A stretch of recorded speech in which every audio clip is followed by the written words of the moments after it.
Gaur hemen elkartu gara Aroztegiako pelotazo urbanistiko txikitzailea salatzeko eta gelditzeko.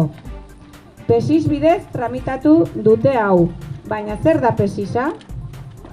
PESISa trikimailu juridiko bat da.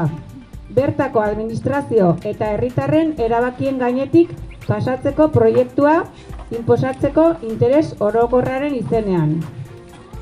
Herritarrei lurrak ebasteko, erabakitzeko ahalmena ebatzi ziguten lehenik. Hori da PESISa. Herritarrok hasieratik ulertu genuen gutxi batzuen intereserako baino ez dela eta aunitzen kalterako. Horregatik egon diren bi herri galdeketetan, Lekarozko herrian lehenik eta Baztan mailan ondoren, herritarrok ezezko borobila eman genion proiektuari. Proiektu pribatu bat interes orokorrekoa. Proiektu honek gure herria gaur den bezala suntsituko luke.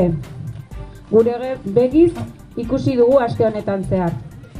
Gure hizkuntza, kultura, bizitzeko modua hankaz gora paratuko luke. Herri bat suntsitzea alda interes orokorrekoa? Kasu, gaur Lekarozko herritarrak gara bihotza minduta dugunok. Baina proiektu hau gelditu ezean aurrekaria arriskutsu bat izanen litzateke. Bihar Baztango edo Nafarrako bertze herri batean ibiltzen halko zuten PESISa olako bertze proiektu pribatu txikitzaile bat aintzinet eramateko. Ezin dugu olakorik onartu. Proiektu txikitzaile hau bai ala bai gelditu behar dugu. 11 aldiz erran dugu eta behar den guztietan errepikatuko dugu. Aroztegia geldituko dugu! Aroztegia geldituko dugu! Aroztegia